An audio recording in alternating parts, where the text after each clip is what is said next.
Hello there. Today I'd like to talk about war clubs, specifically those clubs that were used by Iroquoian peoples during the 17 and 1800s. I have 4 reproductions of various styles that I will use to demonstrate my points. The first type of club that I'd like to show off is called a Ballhead club. These are generally made from the roots of a tree, with the handle being the stem. My reproduction is made from Manitoba maple, which is not ideal, but it's what I had to hand.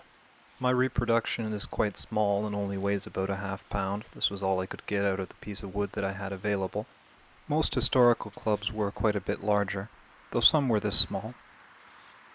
Ball-headed clubs came in various shapes and sizes, some being very crude, and others being wonderfully elaborate. Ball-headed clubs were the favored weapon of us Iroquois.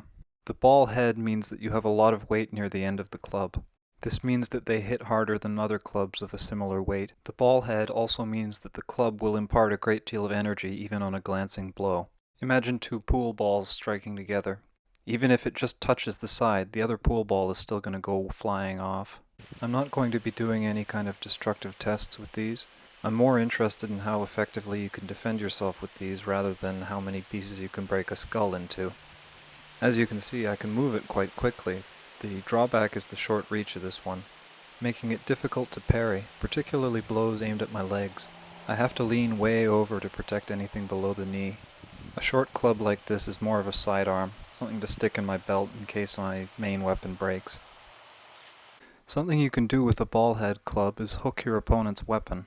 This could theoretically give a little bit of an advantage in the bind. Some ball-headed clubs had spikes. These were made from either iron or antler. While this would make it a bit more deadly, spiked clubs tend to be in the minority. The reason being that spikes tend to get stuck in things. If this happens in battle, you might suddenly find yourself without a weapon. Some of these clubs feature an extravagant level of carving, so much that in some cases I wonder if they were intended to be used. One common theme is to carve little animals into the back of the head, usually an otter. Another common theme is to have a really creepy face carved into the front of the head. You could imagine that as these saw use, the face would get more and more screwed up. Thoroughly unpleasant. Well, that's my brief overview of ball-headed war clubs. Let's move on to the other main type of club that Iroquoian peoples used. The next sort of club I'd like to show off is called a Gunstock Club. They get their names from the obvious reason that they look a bit like a gun. This example, like most historical examples, is made from black walnut, the same sort of wood that most musket stocks were made from. The spike coming out of the back is a broken hunting knife, something that you often see in surviving examples. The studs are brass upholstery tacks. It was very popular to decorate woodwork with these back in the day. Us Iroquois sometimes used gunstock clubs, but we tended to prefer the ball-head type. Other peoples like the Cree made much more extensive use of gunstock clubs than we did.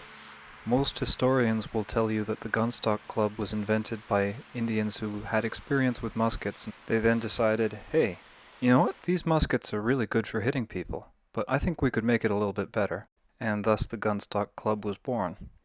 However, most First Nations historians will tell you that the gunstock club is a traditional weapon that we've always used. Both sides make bad arguments, so I'm not entirely sure who to believe. The native argument boils down to, oh, you white people take credit for everything. The white people argument boils down to, I haven't seen any surviving examples from a pre-Columbian date. This is a bad argument because there aren't any surviving examples of any sort of club from a pre-Columbian date. Does that mean we didn't use clubs? At the very least, none that I've seen. What I think is most likely is that the truth is a compromise between the two. I've made a pair of reproductions that demonstrate my theory. My idea is that we used something similar to a gunstock club, but then after the introduction of muskets, we adapted our design to make it a little bit more gun-like. The first of these 2 proto-gunstock clubs I made a while back without any kind of pattern in mind. I was just carving away, and this was the shape that the wood suggested to me. The piece I was working from was slightly bent, like a lot of pieces of wood are, and it was wider at one end, which all pieces of wood are. Now it doesn't quite look like a gunstock club, but it looks a little bit like one.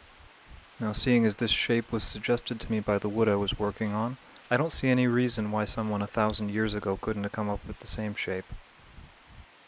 The second example, I was trying to make a ballhead club, but the lump of roots at the bottom was actually 3 stems that had grown together, so when I started to carve it, I chopped off the sides by accident. Now what I'm left with is not ideal, but it is still perfectly functional. It doesn't have all the strengths of a ballhead club, but it does bring some of its own. And I think that it looks a fair bit like a gunstock club. And I think it's perfectly feasible that someone could screw up making a ballhead club and decide, hey, you know what? I like this.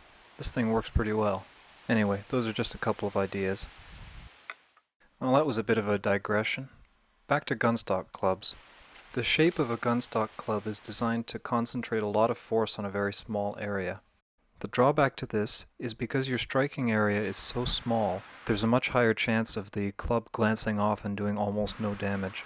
A feature that's found on almost every gunstock club is the spike coming out of the back. Often these spikes were made from broken knife blades. If one of these was unavailable, you'd just grind it from whatever scrap metal you could get your hands on. I've also seen a handful of clubs that have stone spikes. Every one of these stone spikes that I've seen has had the tip broken off. I can also remember seeing clubs that had antler spikes, but when it came time to make this video I couldn't find any images, so maybe I'm misremembering. I'll come back to the spikes in a little bit. There's a common misconception regarding clubs. This is the idea of clubs being heavy and clumsy weapons. In terms of weight, this gunstock club weighs a little bit under 1.5 pounds.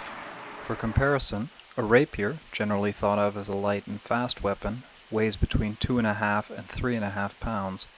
The club shown on screen now weighs about 3/4 pound. And this one as well.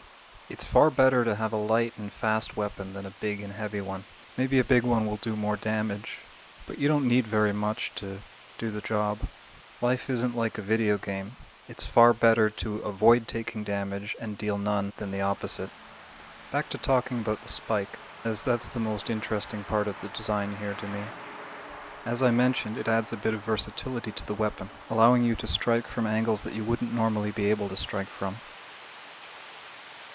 As seen here where I first parry a blow before striking with the back of the blade. The other potential use of the spike is in close quarters. Here I imagine myself coming up against a bayonet.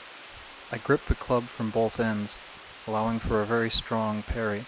I then close with the musketman and use the spike. I should reiterate that I'm not trained in using these. This is all just speculation on my part. My background is in rapier fencing, so I'm probably doing more than a little bit wrong here. One idea I've heard floated about gunstock clubs is that you would use the club end to soften up an opponent before finishing him with the blade. I don't buy this for the reason that the blade is always a foot or so back from the tip of the club, as demonstrated here. As a rapier fencer, I know that even an inch of extra reach can make all the difference in the world, and a foot of extra reach, well. Anyway, that's all I have to say about clubs. I hope you enjoyed, or at least learned something. Bye-bye.